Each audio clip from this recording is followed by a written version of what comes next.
Bismillahirrahmanirrahim. Assalamu alaikum. Welcome back to ACA Ali Coaching Academy Aptabad and E10 में pocket हमारा YouTube channel. हमारा Facebook page है ACA Ali Coaching Academy Aptabad, same name पर हमारा Facebook group भी है और लर्न केमिस्ट्री विद अली सुदेस भी हमारा मेरा पेज है जिसमें मेरा पर्सनली जो मेरे लेक्चर वगैरह हैं और सेम नेम के साथ हमारा ग्रुप भी है। आज हम स्टार्ट करेंगे chapter number 3, theories of covalent bond and shapes of molecules. नाम से जाहिर है कि हम कोवेलेंट बॉन्ड की बात करेंगे। एक कोवेलेंट बॉन्ड वो बॉन्ड जो बनता है उसकी क्या थ्योरीज है, मतलब ये कैसे बनता है वो बॉन्ड, इसको देखिए आप। और शेप्स उस बॉन्ड की वजह से उस मॉलिक्यूल या उस कंपाउंड की जो शेप बनती है वो कैसी है। क्योंकि मॉलिक्यूल लिखा है तो हम मॉलिक्यूल की बात करेंगे। सबसे पहली बात ये है कि बॉन्ड क्या है। बॉन्ड आपने सुना होगा कि शुरू में ये था कि एटम्स थे, एलिमेंट्स थे, फिर जो है उन्होंने ये कहा कि कंपाउंड्स उन्होंने देखे या मॉलिक्यूल्स उन्होंने देखे। उन्होंने कहा कि this is actually because of the attraction of the oppositely charge particles. मतलब दो पार्टिकल्स हैं, उन पे अपोजिट चार्ज है, वो एक दूसरे को अट्रैक्ट करते हैं, उसी को बॉन्ड कहते हैं। तो पहले ये समझा जाता था, ये पहली वाली बात है अच्छा, कि द फोर्स ऑफ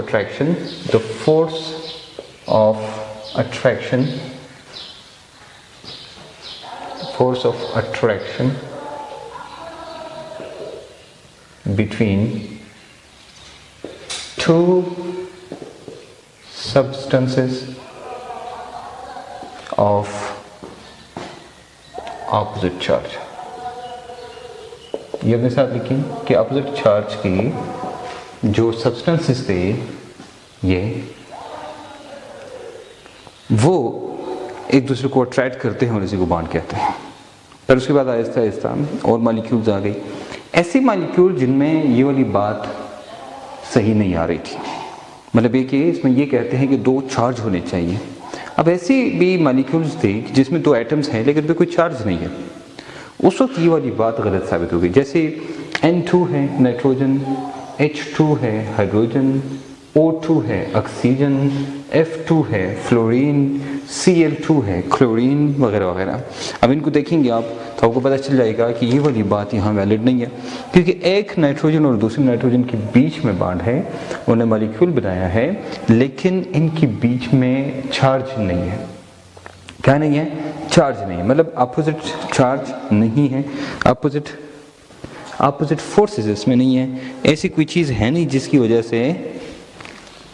वजह से क्या हो, यहाँ बॉन्ड बन सके। हम कहें कि इसमें नेगेटिव चार्ज है।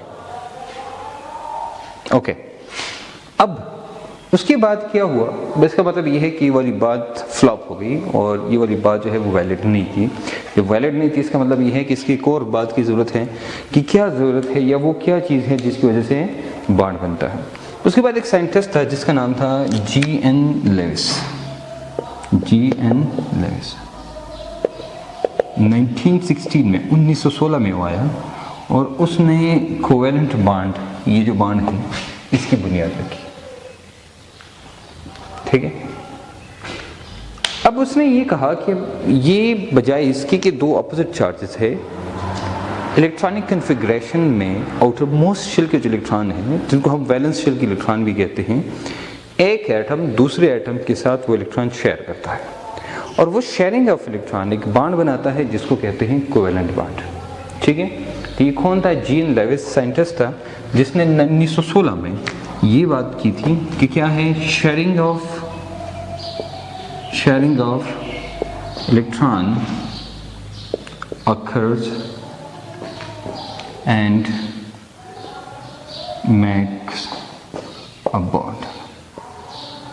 ठीक है, ये शेयरिंग क्या है? Sharing makes a bond. Sharing of electron occur, sharing of electrons occur. Electron क्या होते हैं? एक दूसरे के साथ शेयर होते हैं और वो आपको एक बॉन्ड देते हैं जिसको कोवेलेंट बॉन्ड कहते हैं।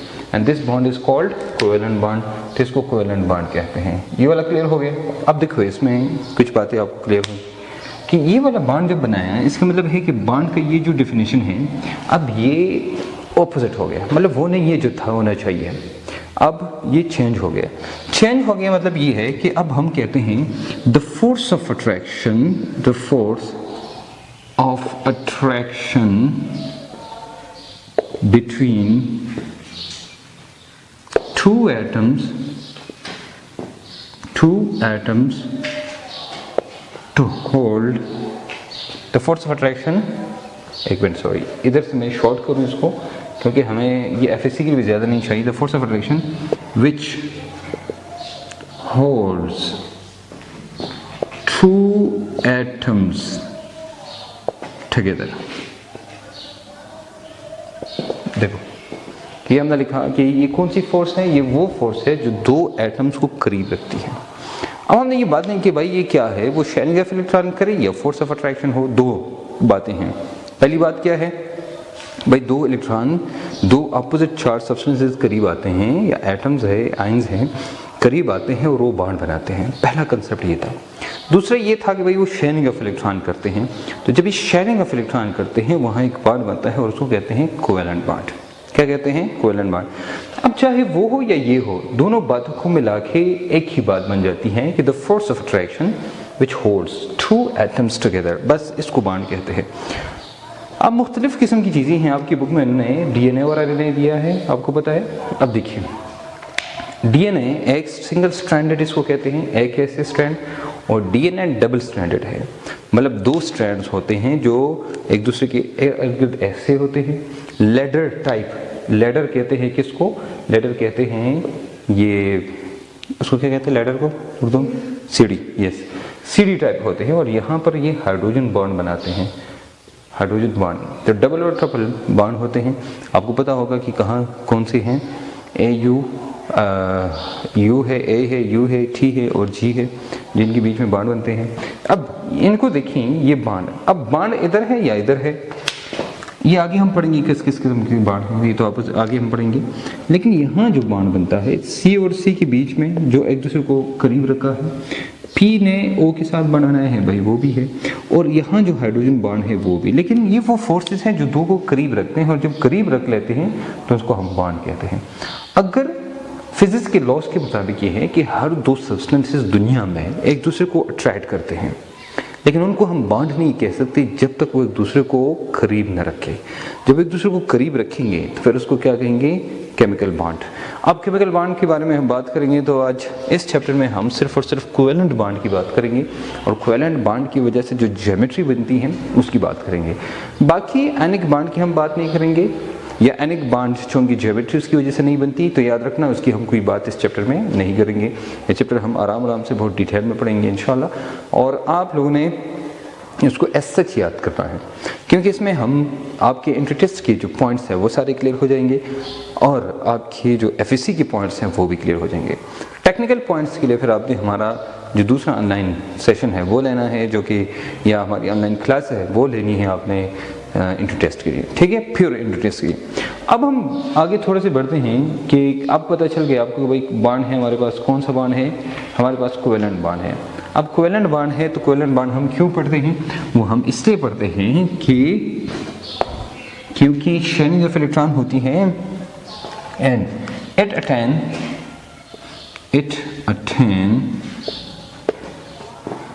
the electronic configuration of noble gases, या नोबल गैस इलेक्ट्रॉनिक कन्फिग्रेशन। इसका मतलब ये है कि दोनों फॉर एग्जांपल बॉन्ड बनाया, एक H है, H को छोड़ें अभी, फॉर एग्जांपल Cl है और दूसरे Cl है। इसके Cl के आउटरमोस्ट शेल में 7 इलेक्ट्रॉन होते हैं, 1 2 3 4 5 6 और ये 7, यहाँ पर 1 2 3 4 ये 7 हो गई। ये दोनों करीब आते हैं, जब ये दोनों करीब आते हैं ये इलेक्ट्रॉन एक दूसरे के साथ शेयर कर लेते हैं। अब देखो ये जो इलेक्ट्रॉन शेयर हो गया, ये इसका भी है और ये इसका भी, मतलब ये दोनों इसके साथ भी है, ये दोनों इसके साथ भी है, क्योंकि दो न्यूक्लियाई के बीच में है, ठीक है। अब काउंट करते हैं, 1 2 3 4 5 6 7 8 हो गया, 1 2 3 4 5 6 and 7 and 8 ये वाला, ठीक है। तो अब electronic configuration of noble gas का मतलब ये है कि उनके आउटर मोस्ट शेल में 8 इलेक्ट्रॉन आते हैं, तो इनके आउटर मोस्ट शेल में भी टोटल इलेक्ट्रॉन 8 हो गए, इसके आउटर मोस्ट शेल में भी इलेक्ट्रॉन टोटल 8 हो गए एक इलेक्ट्रॉन के साथ। तो ये काम करता है, इसलिए हम क्या पढ़ते हैं, नोबल गैस इलेक्ट्रॉनिक हम कोवेलेंट बॉन्ड पढ़ते हैं। अब कोवेलेंट बॉन्ड हमारे पास 3 किस्म का होता है, ये आपने अपने प्रीवियस क्लासेस में पढ़ा होगा, लेकिन मैं सिर्फ आपको बताता हूँ, हालांकि इसकी हमें ज़्यादा ज़रूरत नहीं है, ठीक है। 3 किस्म के बॉन्ड हैं, पहले को कहते हैं सिंगल कोवेलेंट बॉन्ड, दूसरे को कहते हैं डबल कोवेलेंट बॉन्ड, तीसरे को कहते हैं ट्रिपल कोवेलेंट बॉन्ड। सिंगल का मतलब ये है कि एक बॉन्ड होता है और उसको एक डैश से जाहिर करते हैं। फॉर एग्जाम्पल एक F है, दूसरे F के साथ सिंगल बॉन्ड बनाया तो हम ऐसे करेंगे, हाइड्रोजन ने बनाया दूसरे हाइड्रोजन के साथ तो ऐसे करेंगे। डबल बॉन्ड का मतलब ये होता है कि 2 बॉन्ड बनाएं, फॉर एग्जाम्पल, तो उसके लिए हम 2 डैशेस लिखते हैं, 2 डबल डैश। इसलिए फॉर एग्जाम्पल ऑक्सीजन ने दूसरे ऑक्सीजन के साथ बॉन्ड बनाया तो ऐसे लिखेंगे, एक कार्बन ने दूसरे कार्बन के साथ डबल बॉन्ड बनाया तो ऐसे लिखेंगे, ठीक है। ट्रिपल कोवेलेंट बॉन्ड का मतलब, ट्रिपल कोवेलेंट बॉन्ड क्या है, 3 डैशेस से जाहिर करते हैं। फॉर एग्जाम्पल नाइट्रोजन ने दूसरे नाइट्रोजन के साथ ट्रिपल बॉन्ड बनाया, ऐसे लिखेंगे। सी ने इसके साथ, सी के साथ ट्रिपल बॉन्ड बनाया, ऐसे लिखेंगे। सी ने एम के साथ ट्रिपल बॉन्ड बनाया था, ऐसे लिखेंगे, ठीक है। ये आप इसको ट्रिपल बॉन्ड कहते हैं। अब इसका मतलब क्या है, इसका मतलब ये है कि इसमें एक एटम ने एक इलेक्ट्रॉन शेयर किया है, या total of 2 electrons are shared.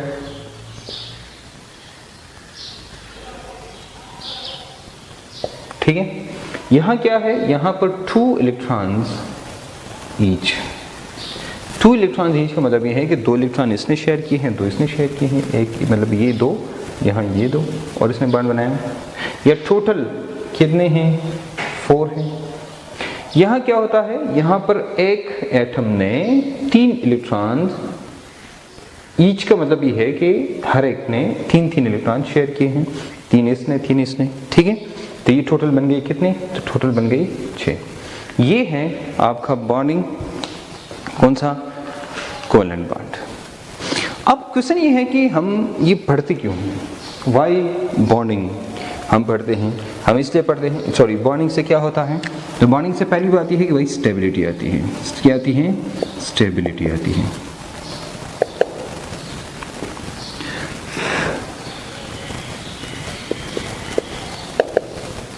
पहली बात क्या है, स्टेबिलिटी आती है। दूसरी बात क्या है, इससे क्या फ़र्क पड़ता है, इससे ये पड़ता है कि भाई एनर्जी लो हो जाती है, एनर्जी लो। फॉर एग्जाम्पल एक नाइट्रो हाइड्रोजन है अलग, इसकी एनर्जी हाई होती है, लेकिन ये जब बॉन्ड बनाएगा एक दूसरे हाइड्रोजन के साथ तो इसकी एनर्जी कम हो जाती है, तो एनर्जी कम हो जाती है, लो एनर्जी। तीसरी बात आती है इंपॉर्टेंट बात कि इसकी इलेक्ट्रॉनिक कन्फिग्रेशन कंप्लीट हो जाती है। इलेक्ट्रॉनिक कन्फिग्रेशन कैसे हो जाती है भाई, इसका डुप्लेट सिर्फ हाइड्रोजन का इन केस ऑफ हाइड्रोजन, या ऑक्टेट कंप्लीट हो जाता है। तो ऑक्टेट पता है आपको, 8 इलेक्ट्रॉन को कहते हैं। तो इलेक्ट्रॉनिक कन्फिग्रेशन का डुप्लेट या ऑक्टेट कंप्लीट हो जाता है, मतलब ये कि इसकी इलेक्ट्रॉनिक कन्फिग्रेशन कैसे हो जाती है, ये हो जाती है नोबल गैसेस की तरह। तो ये था about the introduction of the chemical bonding, chemical bonding की इंट्रोडक्शन, कितने टाइप के बॉन्डिंग वगैरह है या इसकी क्या थ्योरीज हैं, वो एक एक करके हम पढ़ेंगे या इसके साथ क्या होता है, ठीक है। ओके, सबसे पहले जो थ्योरी आई थी जिन लेविस ने की थी, जो लेविस थ्योरी थी, इसका काम सिर्फ ये था कि आउटरमोस्ट शेल में इलेक्ट्रॉन्स देखो भाई कितने इलेक्ट्रॉन्स हैं और उसने कितने बॉन्ड बनाए हैं, बस ये काम। पूरा डिटेल नहीं बताया शेप्स के बारे में। उसके लिए हम क्या करेंगे, उसके लिए हम आगे थोड़ा सा जाएंगे तो और थ्योरीज इसके लिए आती हैं। तो सबसे पहली बात क्या है कि जीन Lewis theory tells the number of electrons present in the valence shell. ये हमें इलेक्ट्रॉन्स के बारे में बताती है कि भाई आउटरमोस्ट शेल में कितने इलेक्ट्रॉन्स हैं।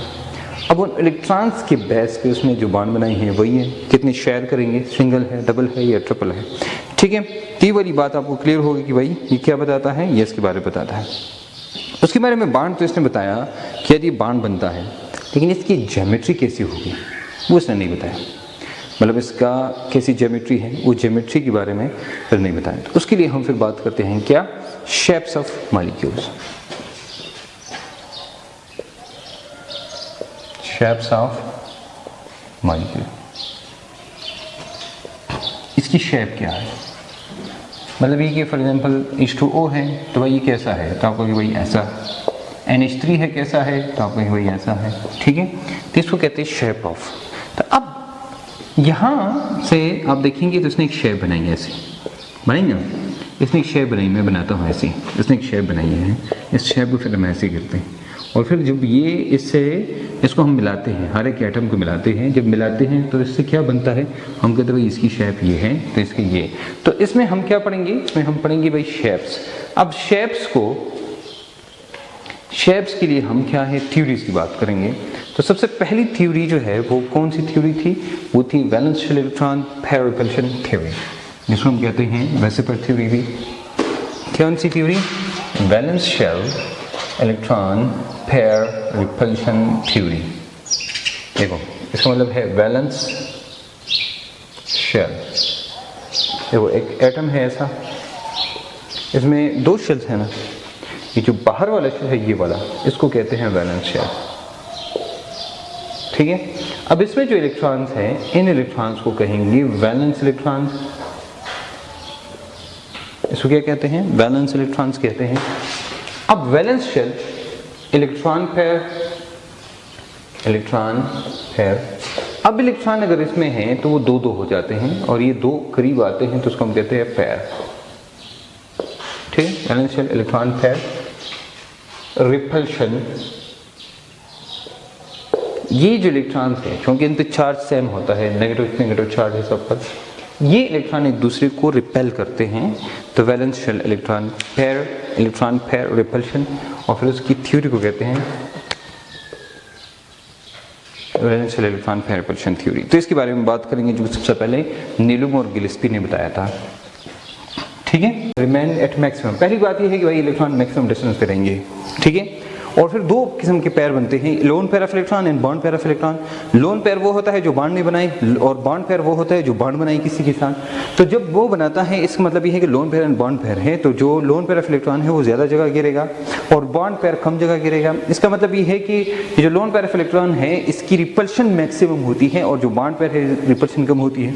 इसी बिना पे जो ऑर्डर है वो ये ऑर्डर है कि लोन पेयर ऑफ इलेक्ट्रॉन की रिपल्शन मैक्सिमम है, उसके बाद लोन पेयर बॉन्ड पेयर की है, उसके बाद बॉन्ड पेयर की है, ठीक है। ये तीसरी बात यह है कि भाई बॉन्ड एक हो, दो हो, तीन हो, उससे कोई फर्क नहीं पड़ता, ज्योमेट्री वही रहेगी। ज्योमेट्री उसके साथ चेंज। Cl2 Be आपने लिया, Be ये लिया, ये मैं इसको ऐसे बनाऊंगी आपको पता चले। अब Be ग्रुप नंबर 2 में है तो इसके आउटर मोशन में कितने इलेक्ट्रॉन होंगे, 2 होंगे। जिस ग्रुप में जो एटम होता है उसके आउटर मोशन में उतने इलेक्ट्रॉन होते हैं, ठीक है। इसका मतलब है कि अगर 2 इलेक्ट्रॉन हैं तो एक इलेक्ट्रॉन मैंने इधर बनाया है तो दूसरा किधर जाएगा, इसकी मैक्सिमम डिस्टेंस का मतलब है कि इसके अपोजिट जाएगा। ये देखो, तो ये अगर बाण बनाता है, ये इधर बाण बनाएगा, ये इधर बाण बनाएगा, इसको हम कहते हैं भाई Cl, तो इसको हम कहते हैं BeCl2। अब इसका एंगल कितना है, 180 डिग्री इसका एंगल है। कितने हैं, 180 डिग्री। अब देखिए, मैं अगर इस Cl से इधर से जाऊं सेंट्रल एटम की तरफ, ये आया, फिर मैं जाऊं इस Cl की तरफ, इधर आया, तो आप इसको देखेंगे कि ये जो लाइन है, ये लाइन मेरे साथ बिल्कुल लीनियर बनी है। देखिए बिल्कुल ऐसी, पहले मैंने थोड़ी सी गलत बनाई थी, तो ये बिल्कुल लीनियर है, इसलिए हम कहते हैं इसको क्या, लीनियर स्ट्रक्चर। क्या कहते हैं इसको, लीनियर। BeCl2 लीनियर है क्योंकि उसके आउटर मोशन में 2 इलेक्ट्रॉन है। तो वैसे पर थ्योरी के मुताबिक BeCl2 का स्ट्रक्चर कैसा है, ये बिल्कुल लीनियर है और ये आपको 180 डिग्री देता है।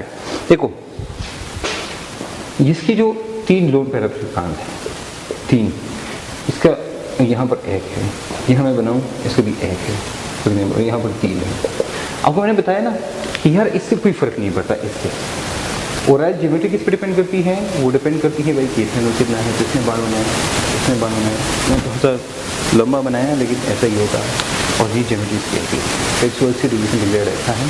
और उसके साथ हम इसके बाद एब्रेविएशन में पढ़ेंगे इसी चैप्टर के अंदर। तो ये वाला क्लियर हो गया होगा। आई एम डैम श्योर कि आपकी बुक में BeCl2 जो दिया है ये कैसा है, BeCl2, इसको बेरिलियम क्लोराइड कहते हैं। इसका स्ट्रक्चर लीनियर स्ट्रक्चर होता है, ठीक है। इसको कहते हैं भाई लीनियर स्ट्रक्चर। उसके बाद दूसरा स्ट्रक्चर लेते हैं हम किससे, ग्रुप नंबर, ये ग्रुप नंबर 2 वाले से है, ठीक है, ग्रुप 2A से। अब लेते हैं ग्रुप 3A से। ग्रुप 3A से कौन लेते हैं भाई, ग्रुप 3A से लेते हैं B। तो मैं लूँगा BF3 या BH3, क्योंकि H3 लूँगा तो आसान हो जाएगा। प्लानर, ये तो ठीक है। प्लानर इसको कहते हैं ना, प्लानर जो बिल्कुल ऐसा हो। ये फॉर एग्जाम्पल मैं आपको दिखाऊँ, तो ये है ना, ये मैंने लिया तो ये, अब इसको आप देखिए, ये है ना, तो ये बिल्कुल एक प्लेन में है ऐसा, इसको हम कहते हैं प्लानर, ये प्लानर है, ठीक है। अब अगर ऐसा हुआ कि इसको मैंने इसके साथ जोड़ा ऐसा, किधर हो, ये मैंने जोड़ा, अब ये प्लानर नहीं है। क्यों? क्योंकि प्लानर जो है वो 1D होता है, 1D ऐसे, ठीक है, 1 बस एक ही है। ये 2D होता है, लेकिन जब 3D की बात आती है, देखो ये प्लानर नहीं है, ये प्लानर नहीं है ना, तो ये आपने समझना है कि भाई ये प्लानर क्या होता है और अनप्लानर क्या होता है। मोबाइल को आप लेंगे ना, मोबाइल को, तो मोबाइल भी आपका प्लानर होता है सारा, ये देखो ये आपका प्लानर है, बिल्कुल प्लानर है ना ऐसा। लेकिन कोई ऐसी चीज़ आपने ली कि जिसके हिस्से होते हैं तो फिर वो प्लानर नहीं होता। देखो फॉर एग्जांपल ये है, मैं आपको ये दिखाऊँ, ये देखो, ये देखो इस तरफ ये सारा प्लानर है ये, लेकिन ये प्लानर नहीं है, देखो इसके हिस्से हैं बाकी, ठीक है। तो इसको आपने समझना है भाई कि क्योंकि हम इसी की बात करेंगे, स्ट्रक्चर क्या है, कैसे हैं, क्यों हैं, तो इसको आपने समझना है। तो इसका स्ट्रक्चर है ट्राइंगुलर प्लानर, इसका स्ट्रक्चर क्या है, ट्राइंगुलर प्लानर। अब इसका एंगल कितना होगा, तो याद रखना इसका एंगल होगा 120। ओके, तीसरी, अगर लोन पेयर ऑफ इलेक्ट्रॉन है या P है, P ने बनाया, मतलब इसने C ने या P ने बनाया तो फिर क्या होगा, या O ने बनाया तो फिर क्या होगा, इसकी हम बात करते हैं, ठीक है। ओके, पहले हम बात करते हैं अबाउट व्हाट, अबाउट P या N, ये वाला नाइट्रोजन। मैंने लिया नाइट्रोजन, नाइट्रोजन के टर्मोस्टेट में कितने इलेक्ट्रॉन हैं, तो डेफिनेटली आप सब जानते हैं कि 5 इलेक्ट्रॉन है, देयर आर 5 इलेक्ट्रॉन, 1 2 3 4 एंड 5। अब ऐसा हुआ कि इसने बाण बनाया, इसने भी बाण बनाया, इसने भी बाण बनाया, यहाँ पर ये है, तो ये है एंगुलर, क्या होता है, एंगुलर। रह गया NH3, आपके ख्याल में NH3 का नाम क्या होगा, आप जरा स्ट्रक्चर को देखें NH3 वाला इसको, और ये मैंने थोड़ा सा गंदा बनाया, मैं खूबसूरत बनाने की कोशिश करूँगा। किधर है मैं वो डस्टर, नहीं है,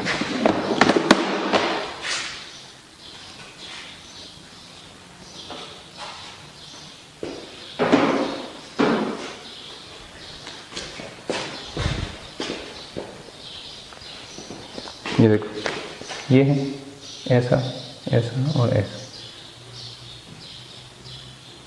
वैसे अगर मैं इसको मिलाऊं तो क्या बनेगा, तो इसको ट्राइगोनल स्ट्रक्चर आपकी बुक में लिखा है, इसको कहते हैं ट्राइगोनल स्ट्रक्चर, ठीक है। So this is what, this is trigonal, this is the structural shape of NH3, trigonal. एक होती है geometric arrangement of electronic pair, और एक होती है क्या, ज्योमेट्रिक शेप ऑफ मॉलिक्यूल। पहले हम बात करते हैं फॉर एग्जांपल, हमारे पास टोटल जो इलेक्ट्रॉन पेयर्स हैं, एक मिनट, नंबर ऑफ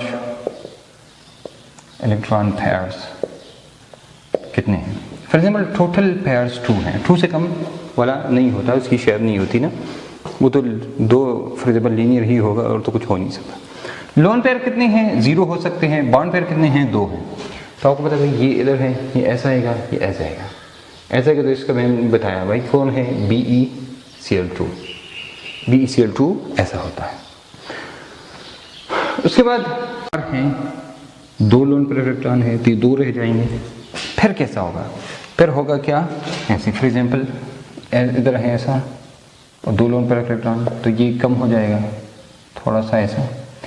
ये कौन है, H2O है, कैसा स्ट्रक्चर है, एंगुलर है, ठीक है।